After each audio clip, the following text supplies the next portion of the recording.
चाणक्य का जन्म एक ब्राह्मण परिवार में हुआ था और उन्होंने तक्षशिला में अपनी शिक्षा प्राप्त की, जिसे कौटिल्य या विष्णुगुप्त के नाम से भी जाना जाता है। चाणक्य के अनुसार पुरुषों के अपेक्षा महिलाओं में 2 गुना ज्यादा भूख, 4 गुना ज्यादा श्रम, 6 गुना ज्यादा साहस और काम वासना 8 गुना ज्यादा होती है। आचार्य चाणक्य के अनुसार बेवकूफी करना, छल कपट का सहारा लेना, झूठ बोलना, चालाक होना, क्रूर रहना आदि कुछ महिलाओं के व्यक्तित्व के प्राकृतिक दोष हैं। चाणक्य का कहना था कि शाही परिवार, नासमझ इंसान, सांप, आग और महिलाओं से हमेशा बचकर रहना चाहिए। ये कभी भी घातक साबित हो सकते हैं। इंसान हो जिसने कभी झूठ ना बोला हो, लेकिन आचार्य चाणक्य के अनुसार झूठ बोलने का जिम्मा केवल महिलाओं के ही पास है। महिलाओं के विषय में चाणक्य का कहना था कि वह कभी स्थिर नहीं रह सकती, उनका मस्तिष्क बहुत ही जल्दी बदलता है, इसलिए उन पर विश्वास नहीं किया जा सकता।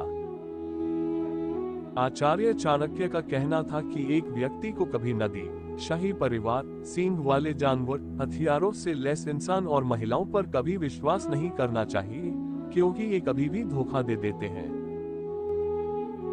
जीवन में कुछ सीखना हो तो उसके लिए भी आचार्य चाणक्य ने रास्ते बताए हैं। चाणक्य के अनुसार अगर नम्रता सीखनी हो तो राजकुमारों से सीखनी चाहिए, वहीं संवाद की कला पंडितों से, झूठ बोलना जुआरियों से और धोखा देना महिलाओं से सीखना चाहिए।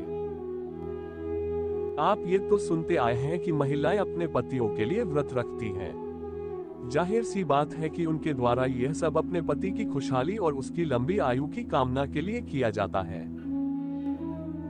लेकिन आचार्य चाणक्य का कहना था कि वे महिलाएं जो अपने पति की इच्छा के विरुद्ध जाकर व्रत रखती हैं तो इससे उनके पति की उम्र कम हो जाती है। इतना ही नहीं, वह स्वयं अपने हाथ से अपने लिए नर्क का द्वार खोल देती हैं और साथ ही वह अपने पति के लिए भी पतन का रास्ता तैयार करती हैं। आचार्य चाणक्य ने अपने कथनों द्वारा यह प्रमाणित किया था कि वह महिलाओं को एक वस्तु से ज्यादा और कुछ नहीं समझते थे। चाणक्य के अनुसार प्रत्येक व्यक्ति को अपने अच्छे समय के लिए धन और स्त्री को बचाकर रखना चाहिए और बुरे समय में सबसे पहले इनका त्याग करना चाहिए। संभव है कि उस समय के हालातों के मद्देनजर आचार्य चाणक्य के कथन सही कहे जा सकते हों।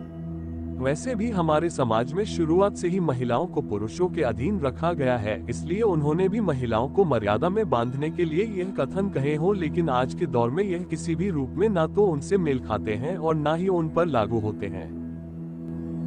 प्रेम से भरी हुई आंखें, श्रद्धा से झुका हुआ सिर, सहयोग करते हुए हाथ, सन्मार्ग पर चलते हुए पांव और सत्य से जुड़ी हुई जीभ ईश्वर की पसंदीदा चीजें हैं। जब जीवन के बारे में सोचो तब यह सदैव याद रखना कि पछतावा अतीत बदल नहीं सकता और चिंता भविष्य को संवार नहीं सकती। एकाग्रता से किया गया परिश्रम ही वास्तविक चमत्कार करता है।